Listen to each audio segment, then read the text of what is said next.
Hello and welcome back to our channel. Today, we re-journeying back in time to explore England's pivotally and deeply transformative role during World War I. This wasn't just a distant conflict. It was a war that reshaped every aspect of English life, from the bustling streets of London to the smallest country village. So, grab a cup of tea, and let's uncover the story of a nation at war. The year was 1914.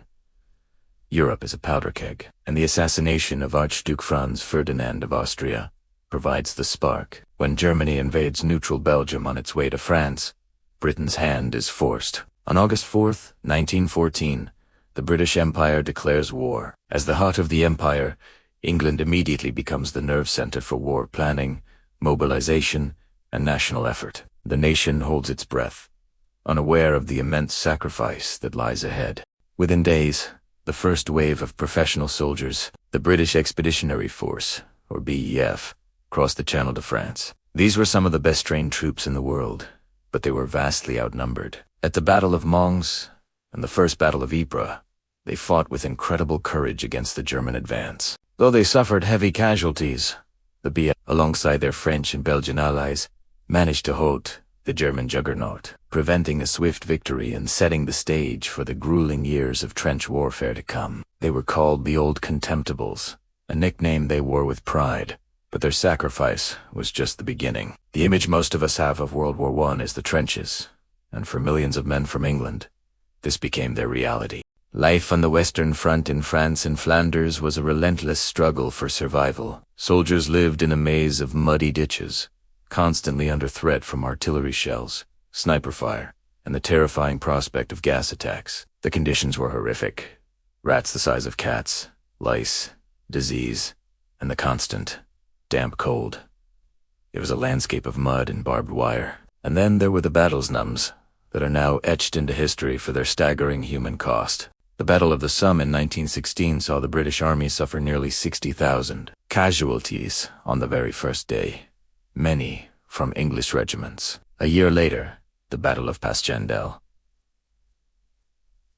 fought in a sea of liquid mud, became a symbol of the futility and horror of attrition warfare. Entire battalions filled with friends and neighbors from the same towns were wiped out, sending waves of grief back home. Yet, amidst the horror, there were incredible acts of bravery and a camaraderie forged in the toughest of conditions. While men fought and died in France, the war transformed England itself into a vast home front. The nation's industrial might was fully harnessed for the war effort. Factories in industrial heartlands, like Manchester, Birmingham, Sheffield, and London switched from making everyday goods to producing weapons, ammunition, shells, and ships.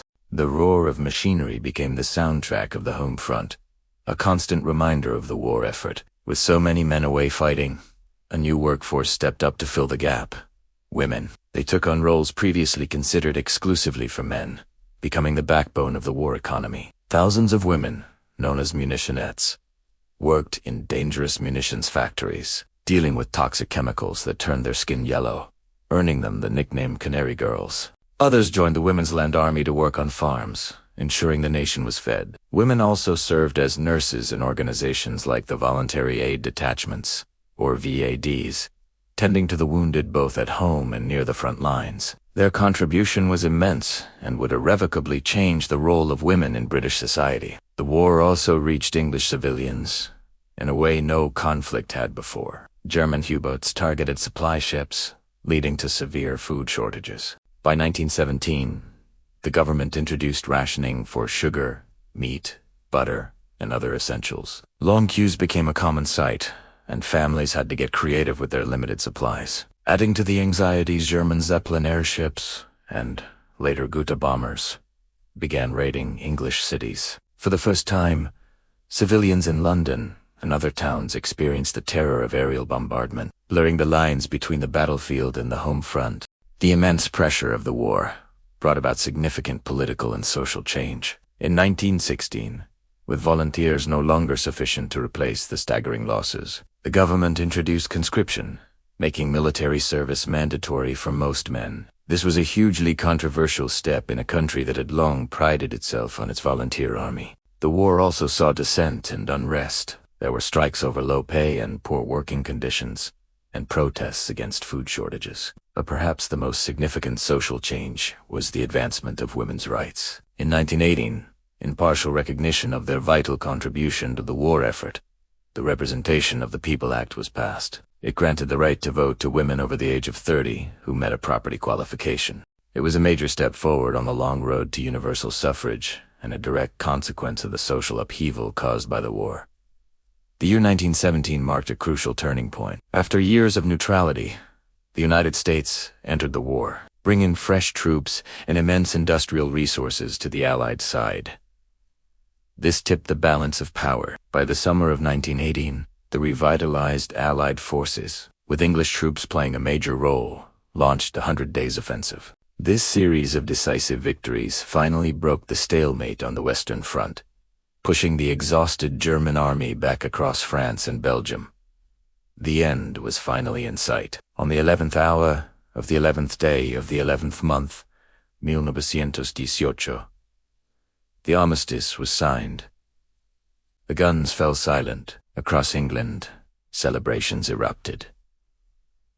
The Great War was over, but the victory came at a staggering cost. Almost 900,000 British soldiers, a huge number of them from England, had been killed. A whole generation of young men was lost, leaving behind grieving families and communities. Millions more were wounded, both physically and mentally, suffering from shell shock, what we now call PTSD.